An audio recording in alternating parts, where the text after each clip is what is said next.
Hello everyone and welcome to our very beautiful channel ideal physics classes. तो कैसे हैं आप लोग? बढ़िया, एकदम मस्त एकदम। तो आज हम लेकर आए हैं मोशन इन स्ट्रेट लाइन का 6th लेक्चर, और इस लेक्चर में हम आज 4 टॉपिकों के बारे में देखने वाले हैं।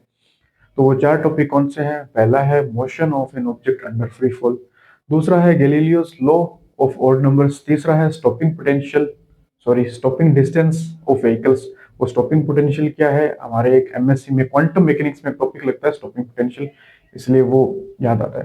तो स्टॉपिंग डिस्टेंस ऑफ व्हीकल्स, और चौथा है रिएक्शन टाइम। ठीक है, तो बारी बारी इनको देखते हैं। ये हिंदी और इंग्लिश दोनों मीडियम में हम बात करेंगे, और पहले मैं आपको समझाऊंगा, एक्सप्लेन करूंगा ये सारी चीजें। उसके बाद मैं सिस्टमेटिक वे में अच्छे तरीके से आपको लिखाऊंगा, नोट्स बना लेना। तो बारी बारी एक एक करके इन चारों टॉपिकों को हम देखते हैं। स्टार्ट करते हैं अपने पहले topic, motion of an object under free fall. Motion of an object, motion of an object under free fall. और यहाँ पे एक हम अजम्पशन ले रहे हैं, नेग्लेक्ट एयर रेजिस्टेंस। कंडीशन बोल दोगे, कंडीशन है यहाँ पे हम ले रहे हैं कि एयर नेग्लेक्ट एयर रेजिस्टेंस। क्या होता है कि जब हम किसी वस्तु को ऐसे छोड़ते हैं, आपको वायु का प्रतिरोध का पता होगा। इस किसी वस्तु को ऐसे मान लो छोड़ा, तो इसमें वायु का प्रतिरोध लगता है, एयर रेजिस्टेंस लगता है। एयर रेजिस्टेंस क्या करता है? किसी वस्तु के मोशन को अपोज करता है। ठीक है, तो वो हम यहाँ पे नेग्लेक्ट कर रहे हैं, नगण्य मान रहे हैं, कंसिडर नहीं कर रहे। देखो, एयर रेजिस्टेंस के आपने बहुत सारे एग्जांपल देखे होंगे। आपने बाइक रेसिंग देखी होगी, जब लोग साइकिल पे चलते हैं, साइकिल रेसिंग देखी होगी। तो उसमें क्या होता है, जो राइडर होता है ना, बाइक राइडर या साइकिल राइडर होता है, तो वो ऐसे हो जाता है, झुक जाता है ऐसे, ताकि हवा का जो प्रतिरोध है, जो हवा जो बल लगाती है, एक प्रकार से प्रतिरोध लगाती है, उसके मोशन को अपोज करती है, तो वो कम से कम हो।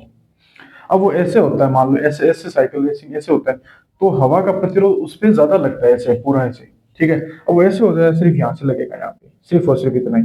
ठीक है, तो ये पोर्शन इतना ही लगेगा। अब वो ऐसे हो जाता था, यहाँ इतना लगता है। तो हवा के प्रतिरोध को कम करने के लिए बाइक राइडर जो होते हैं वो ऐसे चलते हैं। साइकिल के भी आपने रेसिंग देखी होगी, तो वो ऐसे चलते हैं, ऐसे झुकते चलते हैं। तो हवा का प्रतिरोध, एयर रेजिस्टेंस कम करने के लिए।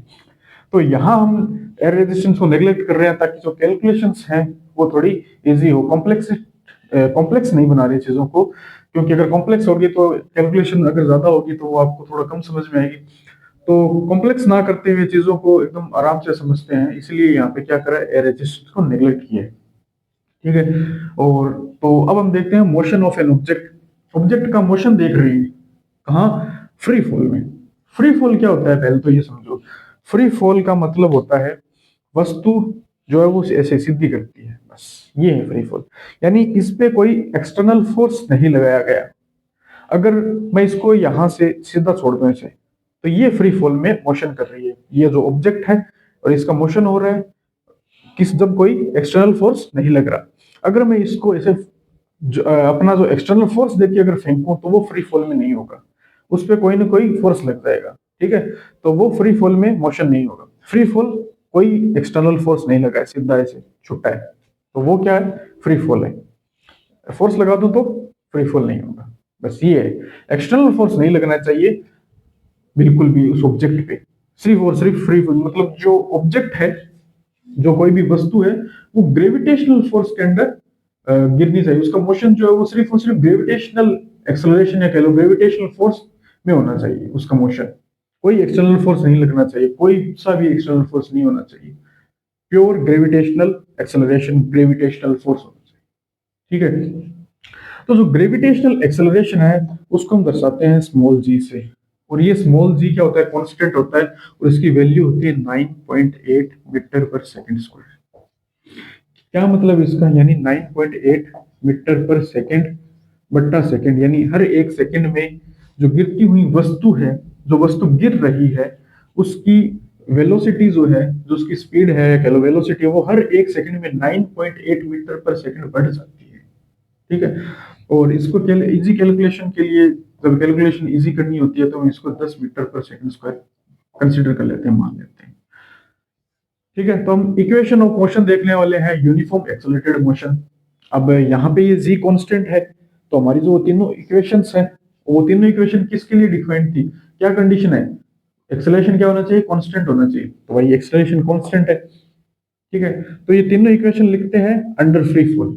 ठीक है, तो v बराबर u प्लस एटी होता है, u प्लस एटी। अब एक चीज मैं पहले ही समझा देता हूं कि ये डायरेक्शन एक्स एक्सिस है पॉजिटिव, और ये इधर नेगेटिव एक्स, इधर पॉजिटिव y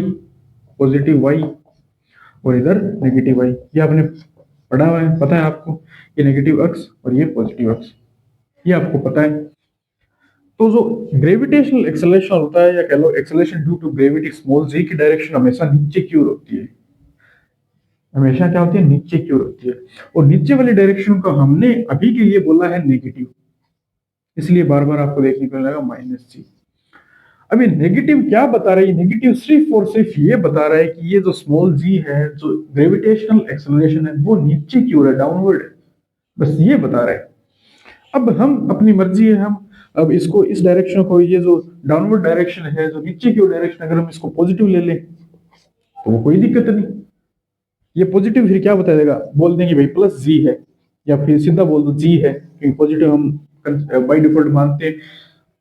तो इसका क्या मतलब हो गया, अगर हम प्लस नीचे की ओर ले रहे हैं तो मतलब यहाँ पे प्लस का साइन है, बाय डिफॉल्ट हम मानते हैं, तो प्लस का साइन मतलब हम यहाँ अभी के लिए प्लस साइन नीचे की ओर ले रहे हैं, तो पता चल गया कि जी क्या है, नीचे की ओर। वो हमारी मर्जी है। जैसे एग्जांपल के लिए मान लो 4-5 दोस्त जो है वो किसी शादी में खाना खाने के लिए जा रहे हैं, तो वो क्या करते हैं, अपने में से किसी एक दोस्त को अंदर भेजते हैं कि खाना क्या क्या बना है। तो एक दोस्त बोलता है कि अगर गुलाब जामुन हो ना शादी में, वहां पे गुलाब जामुन दिखे तो मुझे इस प्रकार इशारा करना, इस प्रकार इशारा, अगर तू ऐसा इशारा करेगा तो इसका मतलब होगा कि वहां गुलाब जामुन है। अब अब कोई जरूरी है क्या ऐसा इशारा हो, अगर वो बोल देता है कि ऐसा इशारा करना, ऐसा इशारा, इसका मतलब कि गुलाब जामुन है, तो इशारे मैटर नहीं करते। वो इशारे जो है किस चीज की ओर इंगित कर रहे हैं, वो इशारे जो है वो गुलाब जामुन है वहां पे, इस चीज को इंगित कर रहे हैं। तो वो इशारे जिस चीज को इंगित कर रहे हैं, जिस चीज को वो बता रहे हैं, वो मैटर करता है, ना कि इशारे मैटर करते हैं। तो वो ये प्लस माइनस सब इशारे हैं। मैटर क्या कर रहा है, मैटर ये कर रहा है कि जो डायरेक्शन है ग्रेविटेशनल एक्सेलरेशन की वो नीचे की ओर है। समझ में आई बात। तो इशारे मैटर नहीं करते, मैटर क्या करती है, डायरेक्शन, जो सॉरी वो जो चीज, जो इशारे वो बता रहे हैं। अब मेरा मन कर गया, मैं मान लूं अलग ही कि भाई मल्टीप्लाई का साइन लूंगा मैं, तो अगर डायरेक्शन नीचे की ओर है तो इसको मल्टीप्लाई बोलूंगा, और डायरेक्शन अगर ऊपर की ओर डायरेक्शन है तो इसको बोलूंगा भाग, भाग का साइन है। अरे तो ये बोल दिया, इशारे अपनी मर्जी से कुछ भी ले सकते हो। बट एनसीईआरटी की बुक में, आपकी जो 11th में एनसीईआरटी की बुक लगती है उसमें माइनस बोला गया है, तो हम ज्यादा कंफ्यूजन ना क्रिएट करते हैं, हम ये माइनस ले रहे हैं। ठीक है, ये बात है। तो हम ये तीनों इक्वेशन और क्वेश्चंस को देखते हैं। अब u बराबर 0 है, u बराबर 0 मतलब कि भाई हम यहाँ पे इसको रेस्ट कंडीशन, रेस्ट अवस्था में छोड़ रहे हैं, स्थिर अवस्था में है, जो पार्टिकल है वो स्थिर है। अब हम इसको छोड़ेंगे तो इसकी इनिशियल वेलोसिटी क्या है, 0 होगी, है ना। तो इनिशियल वेलोसिटी क्या है, 0 है, तो v बराबर u 0 हो गया। यहाँ पे चिन्ह किसका है, चलो प्लस, a क्या है, माइनस जी टी, तो ये क्या आ गया, v बराबर माइनस का जी टी। इसी प्रकार दूसरी इक्वेशन, अब दूसरी इक्वेशन क्या है, क्या बताती है, डिस्प्लेसमेंट को। डिस्प्लेसमेंट को हम अक्सर लिखते हैं, कभी कभी एस से भी लिखते हैं। अब यहाँ पे क्या कर रहे हैं कि जो मोशन है वो वाई में हो रहा है, वाई में हो रहा है ना मोशन, वाई में इस तरफ हो रहा है ऐसे, तो वाई में हो रहा है इसलिए हमने वाई बोल दिया। डिस्प्लेसमेंट का कोई क्या फिक्स सिंबल नहीं है, तो आप अपनी मर्जी से कोई भी सिंबल ले सकते हो, एक्स ले सकते हो, एस ले सकते हो, वाई ले सकते हो। बहुत सारी फिजिकल क्वांटिटी होती है जिनका जो सिंबल है वो फिक्स होता है, जैसे इलेक्ट्रिक करंट है उसका आई से लिखते हैं ज्यादातर, फोर्स को एफ से लिखते हैं। बट डिस्प्लेसमेंट को कभी एक्स से, कभी एस से। अब यहाँ पे वाई मोशन, वाई में मोशन हो रहा है, वाई डायरेक्शन मोशन होता है, वाई ले लिए, तो आपकी जो एनसीईआरटी की बुक है उसमें वाई लिया गया है, तो वाई ले लो, कोई दिक्कत नहीं। एक्स भी ले सकते हो, एस भी ले सकते हो, बट यहाँ पे वाई लिया गया तो वाई ले लो, कोई दिक्कत नहीं, बिल्कुल भी प्रॉब्लम ही नहीं है, सिंबल से बिल्कुल भी प्रॉब्लम नहीं होती, तो वाई ले लिया। अब u t plus half G T square, ये इक्वेशन होती है हाफ 80 स्क्वायर, तो y बराबर u 0 हो गया, तो ये पूरा ही 0 हो गया, माइनस हाफ, और ये माइनस है नहीं, ये a का माइनस लगेगा, चलो a का माइनस g और t स्क्वायर। ये इक्वेशन क्या बन गई, y बराबर जीरो तो चलो चला ही गया, माइनस का हाफ जी टी स्क्वायर। अब देखो जी की वैल्यू रख दो यहाँ पे, जैसे मान लो यहाँ पे 9 पॉइंट माइनस का 9.8 टी, या माइनस का 9.8 टी, यहाँ पे माइनस का हाफ जी टी स्क्वायर। जी की वैल्यू 9.8 रखी है आपने, 9.8, 9.8 को जब 2 से डिवाइड करते हो तो आता है 4.9, माइनस का 4.9 टी स्क्वायर। ये आ गई y बराबर माइनस का 4.9 टी स्क्वायर।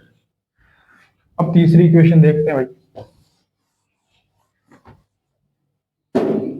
तीसरी इक्वेशन क्या होती है, वी स्क्वायर बराबर यू स्क्वायर प्लस 2GS। तो हम यहाँ पे y ले रहे हैं तो y लिख लो भाई। वी स्क्वायर बराबर यू जीरो है प्लस 2 माइनस जी लिख दिया क्या, चलो ये लिखो यार, माइनस का g और y। वी स्क्वायर बराबर माइनस का 2GY, यू जीरो हो गया, 2AY लिखा तो a का मान minus G minus 2GY, V square, और यहाँ पे इनकी यूनिट भी लिख लो, v बराबर माइनस का 9.8 टी मीटर पर सेकेंड, क्योंकि क्या है v तो है, ये v है ना मीटर पर सेकेंड, और ये क्या हो गया मीटर, डिस्प्लेसमेंट है तो मीटर। y बराबर माइनस का 4.9 टी स्क्वायर मीटर, माइनस का 2GY, g की वैल्यू रखो माइनस का 2, 9.8 y metre square second square. ठीक है, ये समझ में आई, एक v है तो मीटर पर सेकेंड, अब v स्क्वायर है तो इनका भी क्या हो जाएगा स्क्वायर, तो मीटर स्क्वायर पर सेकेंड स्क्वायर। इनको सोल्व करोगे तो कितना आएगा, माइनस का 9.8, 8 दूनी 16, 9 दूनी 18, देखो 19.6 वाई मीटर स्क्वायर पर सेकेंड स्क्वायर। ये आ गई, ये आपकी कैलकुलेशन होगी। तो ये ऐसा है, ठीक है। अब हम ग्राफ देखते हैं कि एक मोशन जो हो रहा है ऑब्जेक्ट का, 80 ग्राफ, 80 ग्राफ, 60 ग्राफ।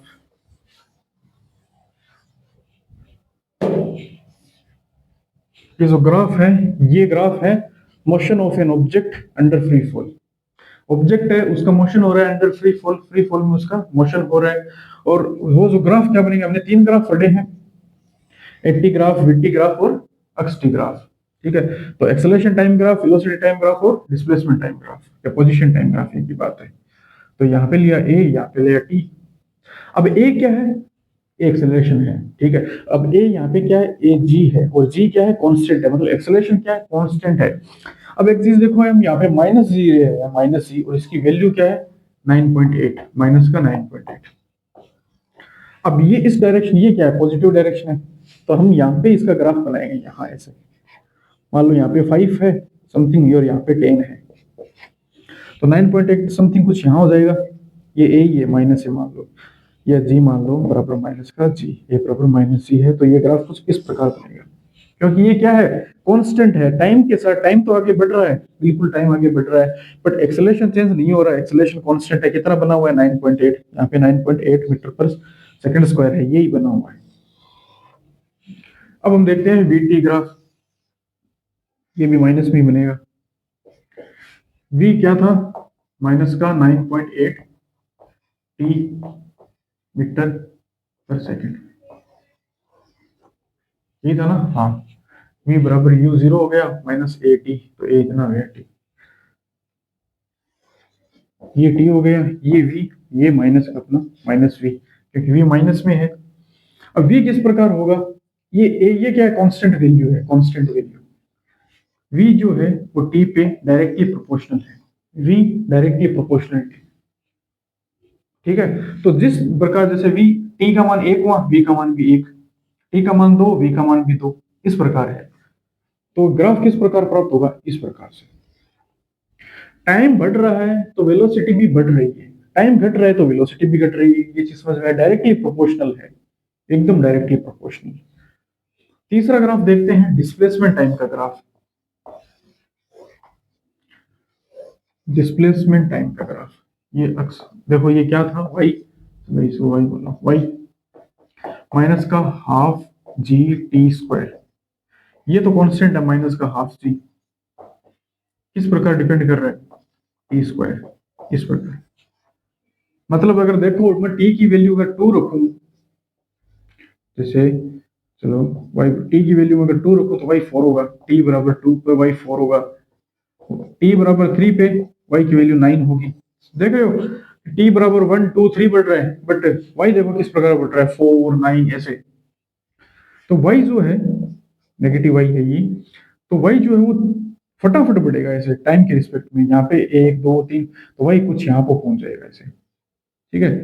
तो y जो है फटाफट नीचे गिरेगा, ग्राफ बना देता हूँ मैं फटाफट इस प्रकार से। तो y का ग्राफ कुछ इस प्रकार से होगा,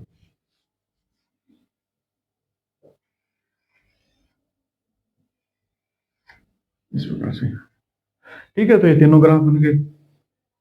अब हम अपना देखते हैं दूसरा टॉपिक, दूसरे टॉपिक पे बात करते हैं। दूसरा टॉपिक है Galileo's law of odd number. ये नियम क्या कह रहे हैं भाई, ये नियम ये बोल रहा है, ये इसने एक क्या रेशियो दिया है, देखो हम बताता हूं मैं। ये नियम बोल रहा है कि जब कोई ऑब्जेक्ट है वो जब फ्री फॉल में गिरता है, ऐसे फ्री फॉल में जब इसका मोशन होता है, तब इसकी जो दूरी है हर इक्वल टाइम इंटरवल में, जो ये दूरी तय करता है इक्वल टाइम इंटरवल में, टाइम इंटरवल क्या इक्वल है। अब इक्वल टाइम इंटरवल में जो डिस्टेंस तय करता है वो डिस्टेंस इक्वल नहीं होती, वो लगातार बढ़ती जाती है। वो किस प्रकार बढ़ती है आप देखो, फिर इसने एक रेशियो दिया कि उसका जो डिस्टेंस बढ़ती है उसका पैटर्न ये दिया, उसने रेशियो दिया है वो 1:3 1:3 रेशियो 5 रेशियो 7 रेशियो 9 इस प्रकार चलता रहता है। तो ये क्या ऑड नंबर है, इसलिए इसके नियम को ऑड नंबर बोला गया, लॉ ऑफ ऑड नंबर। ये क्या है, डिस्टेंसेस का रेशियो है, डिस्टेंसेस का रेशियो। कौन सी डिस्टेंसेस, जो इक्वल टाइम इंटरवल में तय हुई है, ये डिस्टेंसेस का रेशियो है जो इक्वल टाइम इंटरवल में तय हुई है। अब ये जो डिस्टेंस है वो क्यों बढ़ती रहती है, सिंपल सी बात है भाई, क्यों बढ़ेगी, क्योंकि जो एक्सेलरेशन है नीचे की ओर, एक्सेलरेशन को देखो ये कितना होता है 9.8 मीटर पर सेकंड स्क्वायर। इसको अगर ऐसे लिखे कि 9.8 मीटर पर सेकंड ऐसा लिखें तो बिल्कुल सही है, ठीक है। तो ये चीज तो आपको पता ही, सिंपल सी चीज है, सिंपल सी गणित है इसमें। यानी हर एक सेकंड में जो वेलोसिटी है, वेलोसिटी जो है वो 9.8 मीटर पर सेकंड बढ़ जाती है हर एक सेकंड में। ये डेल वी है, डेल वी क्या है, डेल वी मतलब वेलोसिटी में चेंज, और वेलोसिटी क्या है, बढ़ रही है। चेंज दो प्रकार से होता है, बढ़ना घटना। यहाँ पे क्या है, वेलोसिटी बढ़ रही है 9.8 मीटर पर सेकंड, हर सेकंड बढ़ रही है। इजी कैलकुलेशन के लिए हम 10 मान लेते हैं, एक बार के लिए बोल देते हैं कि जो जी की वैल्यू है वो 10 मीटर पर सेकंड स्क्वायर है। एक बार के लिए मान लो कि टी बराबर, ये एग्जांपल ले रहे हैं हम, टी बराबर 1 सेकंड पे जो वेलोसिटी है वो है 10 मीटर पर सेकंड। टी बराबर 2 सेकंड पे अगले ही सेकंड इसकी वेलोसिटी होगी 20 मीटर पर सेकंड। फिर टी बराबर 3 सेकंड पे वेलोसिटी होगी 30 मीटर पर सेकंड। टी बराबर 4 सेकंड पे वेलोसिटी होगी 40 मीटर पर सेकंड। ये वेलोसिटी हो गई हर एक सेकंड, मतलब देख रहे हो हर सेकंड 10 मीटर पर सेकंड वेलोसिटी बढ़ रही है, 10 मीटर पर सेकंड बढ़ी, फिर वापस 10 मीटर पर सेकंड, 10 मीटर, इजी कैलकुलेशन 10 लिया है, बाकी 9.8 होता है, ठीक है, करीब करीब ये। तो 10 मीटर पर सेकंड वेलोसिटी बढ़ रही है हर एक सेकंड, हर एक सेकंड में बढ़ रही है। यहाँ हर एक सेकंड का लिए है 10 मीटर पर सेकंड स्क्वायर है, 9.8 मीटर पर सेकंड, ठीक है। तो हर एक सेकंड में 10 मीटर पर सेकंड वेलोसिटी बढ़ रही है। टी बराबर 4 सेकंड पे 40 मीटर पर सेकंड हो गई वेलोसिटी। इसका मतलब देखो आप, यहाँ वेलोसिटी हर एक सेकंड, देखो एक सेकंड पे वेलोसिटी क्या थी 10 मीटर पर सेकंड, यानी हर एक सेकंड 10 मीटर दूरी तय कर रही है। वो ऑब्जेक्ट जो है, वो जो ऑब्जेक्ट है टी बराबर 1 सेकंड पे देखा मैंने, टी बराबर 1 सेकंड पे देखा, तो जो ऑब्जेक्ट है वो एक सेकंड में 10 मीटर दूरी तय कर रहा था, 10 मीटर। अगले ही सेकंड में उसकी वेलोसिटी हो गई 20 मीटर पर सेकंड, मतलब अब हर एक सेकंड में वो 20 मीटर दूरी तय कर रहा है, 20 मीटर। फिर t बराबर 3 सेकंड में उसकी वेलोसिटी होगी 30 मीटर पर सेकंड, मतलब अब हर सेकंड में वो 30 मीटर दूरी तय कर रहा है, 30 मीटर। अगले ही सेकंड t बराबर 4 सेकंड पे उसकी वेलोसिटी होगी 40 मीटर पर सेकंड, मतलब अब हर सेकंड में, एक सेकंड में वो 40 मीटर डिस्टेंस तय कर रहा है, इस प्रकार। तो दूरी बढ़ रही है ना, डिस्टेंस बढ़ रही है, हर इक्वल टाइम इंटरवल है, हर एक सेकंड का गैप है, एक सेकंड एक सेकंड एक सेकंड एक सेकंड, हर एक सेकंड में इक्वल टाइम इंटरवल में जो डिस्टेंस है वो बढ़ रही है। और वो किस प्रकार बढ़ती है, इस प्रकार 1:3:5:7 9 फिर 11 13 ऐसे चलता है, तो ओड नंबर है, इसलिए इसको बोला गया Galileo's law of odd number.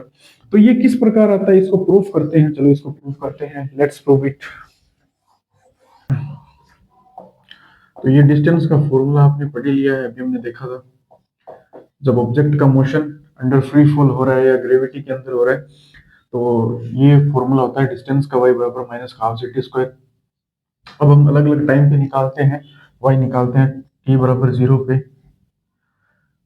y1 मान लेते हैं 0,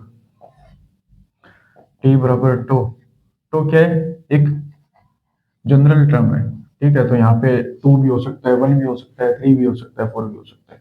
इक्वल टाइम इंटरवल मैटर करता है, ठीक है, तो इक्वल टाइम इंटरवल लेना है, कोई जरूर नहीं कि 1 सेकंड ही लेना है या 2 सेकंड ही लेना है, इक्वल टाइम इंटरवल है ना, वो इक्वल होना चाहिए, ठीक है। तो टी बराबर टू लिया, तो y2 कितना आया, माइनस का हाफ जी टो स्क्वायर, टी बराबर टो, ठीक है, इक्वल टाइम ले रहे हैं, 0 फिर टो फिर 2 टो फिर 3 टो 4 टो 5 टो 6 टो ऐसे चलना है, ठीक है, इक्वल टाइम इंटरवल होना चाहिए। तो y3 माइनस का हाफ जी, टी की जगह रखना है 2 टो, तो 2 का स्क्वायर हो गया 4 और टो का स्क्वायर हो गया, टी बराबर 3 टो, y4 कितना हो जाएगा, हाफ जी 3 का स्क्वायर 9 टो स्क्वायर,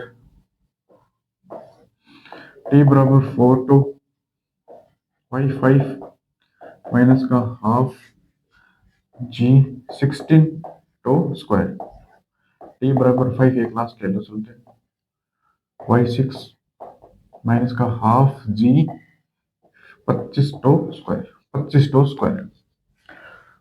अब हमें निकालना है इक्वल टाइम इंटरवल में, इक्वल टाइम इंटरवल निकालना है, तो क्या करना है, टो माइनस 0 में डिस्टेंस कितने थे वही देखो, टो माइनस जीरो में y2 कितना, सॉरी डिस्टेंस निकालो, डिस्टेंस जो है डिस्टेंस मान लो, ठीक है, डिस्टेंस का रेशियो निकालना है, तो टो माइनस 0 में डिस्टेंस क्या थी, y2 माइनस y1। पहले एक काम कर लो, इस सबको जो है ये half G T square half G T square half G T यानी टो स्क्वायर हाफ जी टो स्क्वायर हाफ जी टो स्क्वायर सब में कॉमन आ रहा है ना। अब यहाँ पे देख लो कि हाफ जी टो स्क्वायर की वैल्यू क्या है, y2 है, माइनस हाफ जी टो स्क्वायर की वैल्यू y2 है, तो हाफ माइनस का हाफ जी टो स्क्वायर की वैल्यू y2 लिख दो, ठीक है, तो थोड़ा काम क्या हो जाएगा, आसान हो जाएगा, तो y2 ही रहेगा, चलो ठीक है, मतलब माइनस का हाफ जी टो स्क्वायर y2 है, तो ये तो कोई दिक्कत नहीं, सबको क्या लिखना है, y2 की टर्म में लिखना है, तो y3 क्या हो जाएगा, माइनस का हाफ जी टो स्क्वायर, ये तो y2 हो गया, तो 4y2, y4 no y2 16y2 और ये y6 हो जाएगा 25y2। टो माइनस जीरो करने पर डिस्टेंस क्या प्राप्त हो रही है, डिस्टेंस क्या प्राप्त हुई भाई, y2 प्राप्त हुई, फिर 2 टो माइनस टो यानी कितना, टो में हर एक की बात करें, टो माइनस जीरो मतलब देखो, टो माइनस जीरो मतलब टो टो यानी इक्वल टाइम चल रहा है, डिस्टेंस यहाँ पे कितने मिली हमको, 2 टो माइनस टू ये करना है, 4y2 minus y2, 4y2 minus y2 कर रहे हैं 3y2, फिर ये वाला 3 टो माइनस 2 टो कितना मिलेगा, वापस टो मिला, अभी 9y2 माइनस 4y2 कितना मिलेगा डिस्टेंस, 5y2, फिर 3 वाला वापस टो आ गया, 16y2 माइनस 9y2 कितना मिलेगा, 7 9 और 7 16, फिर 5 टो माइनस 4 टो वापस टो, और 25 माइनस 16 9y2। हमें क्या निकालना है, रेशियो निकालना है इनका, रेशियो अब आपको देख लो, y2 ratio 3y2 ratio 5y2 ratio 7/2 ratio 9/2 y2 y2 y2 y2 y2 सब में कैंसिल हो गया, क्या बचा 1/3 1/3 रेशियो 5 7 9 फिर 11 13 15 17 19 ऐसे चलेगा। ठीक है 1/3 5 7 9। ठीक है ये प्रूफ किया हमने, तो ये इस प्रकार से आता है। अब हम चलते हैं अपने next topic, stopping distance of vehicles. Stopping distance of vehicles, वाहनों की अवरोधन दूरी, वाहनों की अवरोधन दूरी। स्टॉपिंग डिस्टेंस ऑफ व्हीकल्स का क्या मतलब है, यानी जो वाहन है, जैसे मान लो कोई भी ऑब्जेक्ट है, ठीक है, जैसे खास करके वाहनों की बात की गई है क्योंकि ज्यादातर जो ये टॉपिक है वो वाहनों में, यातायात के जो साधन है आपकी गाड़ी बाइक है उनमें ज्यादा काम आता है।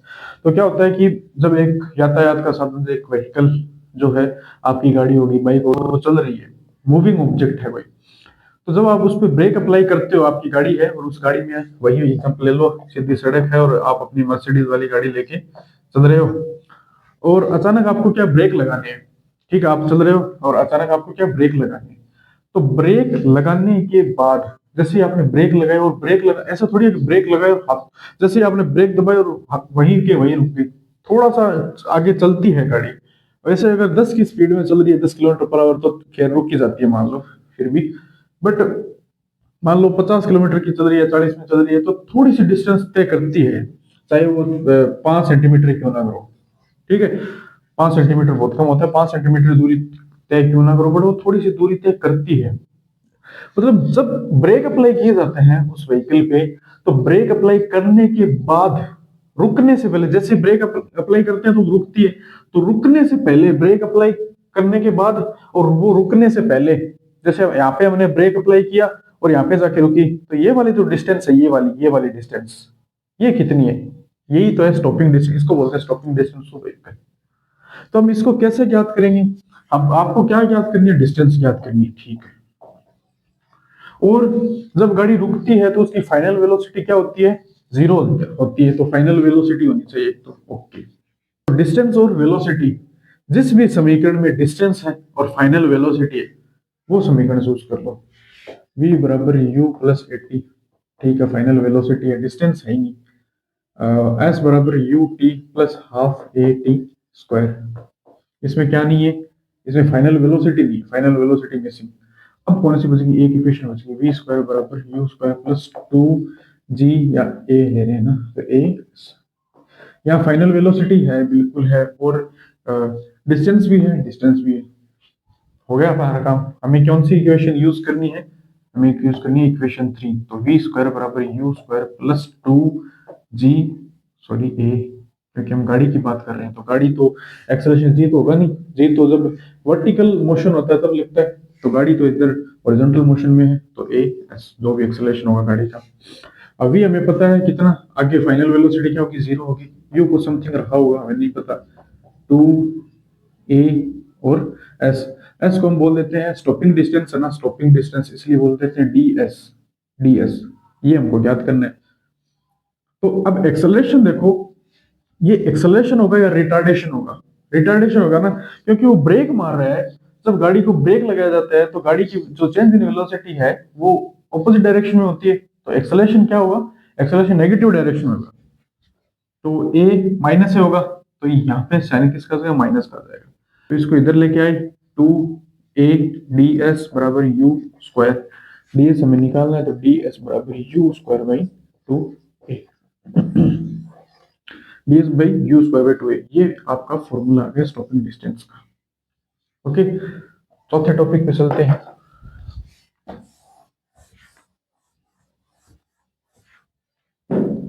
चौथा टॉपिक क्या है हमारा, reaction time, REACTI1, reaction time.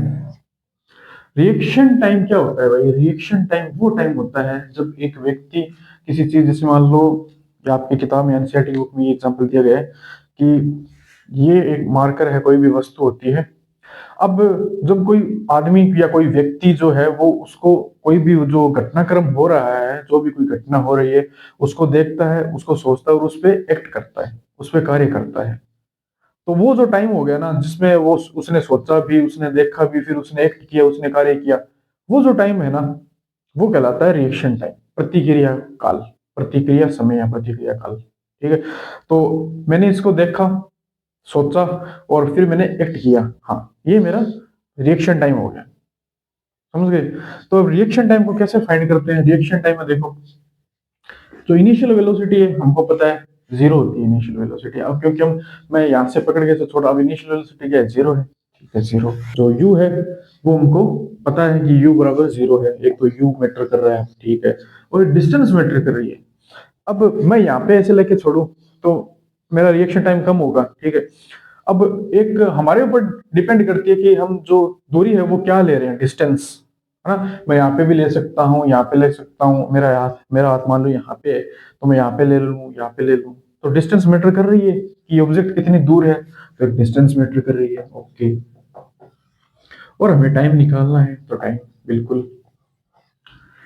ये तीनों चीजें कौन सी इक्वेशन में आती है ये देख लो। v बराबर u प्लस एटी में तीनों चीजें आ रही है क्या? टाइम आ रहा है, टाइम आ रहा है, फाइनल वेलोसिटी जो इनिशियल वेलोसिटी आ रही है, इनिशियल डिस्टेंस नहीं आ रही, तो ये वाली इक्वेशन कैंसिल हो जाएगी। दूसरी इक्वेशन में देखो, टाइम आ रहा है, टाइम आ रहा है, u आ रहा है और डिस्टेंस, तीनों इक्वेशन आ रही है। टाइम क्या आ रहा है? टाइम आ रहा है, डिस्टेंस आ रही है, डिस्टेंस आ रही है, और u इनिशियल वेलोसिटी आ रही है, तीनों आ रही है। तो मतलब ये इक्वेशन सेलेक्ट होगी। इस इक्वेशन में देखो, इस इक्वेशन में क्या नहीं आ रहा? टाइम नहीं आ रहा। ये तो निकालना, टाइम आ ही नहीं रहा। तो हम कौन सी इक्वेशन यूज करेंगे? Second equation. तो ये इक्वेशन ली हमने u t plus half A T square. अब क्योंकि हम वर्टिकल मोशन पढ़ रहे हैं इसका, ये वाला, ठीक है, तो ए की जगह क्या हो जाएगा? जी हो जाएगा, ग्रेविटेशनल एक्सेलरेशन। और ये क्या होगा? माइनस में होगा, बिल्कुल माइनस में होगा। u क्या है? जीरो हो गया, तो ये लो भाई, ये पूरा टाइम ही जीरो हो गया। क्या इक्वेशन बन गई? s बराबर माइनस का हाफ जे टी स्क्वायर। टी को हम टी आर बोल देते हैं, रिएक्शन टाइम। ठीक है, रिएक्शन टाइम को शो कर रहा है। अब क्या होने वाला है? अब हमको क्या याद करना है? टी आर स्क्वायर याद करना है। तो two S by G, two S by G नीचे आ गया, टू एस बाई जी, और इधर बच गया टी आर का स्क्वायर, माइनस लगा दो।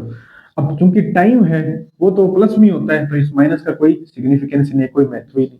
ये तो प्लस में है, टाइम कभी माइनस में थोड़ी होता है, टाइम तो प्लस में होता है।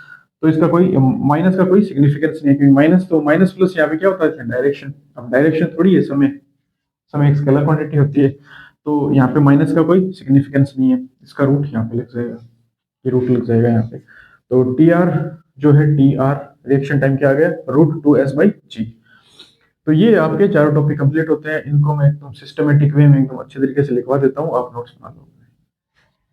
हाँ तो भाई, आपके सामने एक इमेज में एक पैराग्राफ दिख रहा होगा। तो पहले तो उसको, जो इमेज में दिख रहा है, इस पैराग्राफ को हिंदी और इंग्लिश दोनों में लिखा हुआ है, इसको पहले तो इसको नोट कर लो, और इसको नोट करने के बाद फिर इसको नोट कर लो। पहले उसको नोट करना है, उसको नोट करने के बाद फिर ये वाला नोट कर लो। ठीक है। अब हम चलते हैं अपने दूसरे टॉपिक में, गैलीलियो का नियम, उसमें। तो वही फटाफट इसको पॉज करके नोट कर लो। और इनका मैं हिंदी अर्थ बता देता हूँ, वैसे बेसिक इंग्लिश है, फिर भी मैं बता देता हूँ कि इसका हिंदी अर्थ क्या होता है। When an object falls falling from rest, जब एक वस्तु विरामावस्था से मुक्त रूप से गिरती है, तो यह समान रूप से समान समय अंतराल में समान दूरी तय नहीं करती है। It falls more and more distance equal time interval. यह ज्यादा और ज्यादा दूरी तय करती है समान समय अंतराल में, यानी यह समान समय अंतराल में ज्यादा और ज्यादा दूरी तय करती है। The distance cover in equal time interval follow this pattern. समान समय अंतराल में तय की गई दूरी इस पैटर्न को फॉलो करती है, इस पैटर्न का अनुसरण करती है। और ये पैटर्न इस प्रकार है, ये रेशियो में लिखा हुआ है, 1:3:5, इस प्रकार। लेट्स प्रूव इट, इसको सिद्ध करते हैं। ये सिद्ध किया हुआ है, बस इसमें कोई इंग्लिश है ही नहीं। ठीक है, ये normal now distance in equal time, और दूरी इक्वल टाइम समान समय अंतराल में तय की गई दूरी ये निकाली हुई है, और फिर इनका अनुपात निकाला गया, समान समय अंतराल में तय की गई दूरियों का अनुपात, ये लिखा हुआ। ठीक है, तो ये फटाफट पोस्ट करके नोट कर लो, अगले टॉपिक में चलते हैं। हाँ तो भाई, इसको फटाफट पोस्ट करके नोट कर लो। ये दोनों टॉपिक आपके कंप्लीट हो गए। ठीक है, हिंदी और इंग्लिश दोनों में लिखे हुए हैं। और ये वाला जो रिएक्शन टाइम वाला टॉपिक है। इसमें एनसीईआरटी की जो आपकी बुक लगती है उसमें एक्सपेरिमेंट भी आपको बताया गया है कि इसको आप, इस एक्सपेरिमेंट को आप घर पे कर सकते हो। यहाँ पे मैं इमेज दिखा रहा हूँ इसकी। तो ये एक्सपेरिमेंट जो है आप घर पे कर सकते हो। रोलर वाला एक्सपेरिमेंट बताया गया है कि रोलर है या कोई फुट है या कोई भी, चलो आप रोलर क्यों, कोई भी वस्तु ले लो और उस वस्तु की एक निश्चित हाइट देख लो आप अपने हिसाब से। ये देख रहे हो ये टी आर या रिएक्शन टाइम जो है किस चीज पे डिपेंड कर रहा है। ये टू और जी तो कांस्टेंट है, टू और जी तो कांस्टेंट है, जी की वैल्यू 9.8 मीटर पर सेकंड स्क्वायर होती है। टू और जी कांस्टेंट है, एस पे डिपेंड कर रहा है। एस आप अपने हिसाब से कुछ भी ले लो। जैसे मान लो आप यहाँ से, मान लो यहाँ से पकड़ना चाहते हो इसको यहाँ से, तो यहाँ से मान लो कितनी दूरी पे ले रहे हो, 15 सेंटीमीटर पे ले रहे हो या 20 सेंटीमीटर पे ले रहे हो, वो आप अपने हिसाब से इसको देख सकते हो। तो इस प्रकार आप रिएक्शन टाइम ज्ञात कर सकते हो।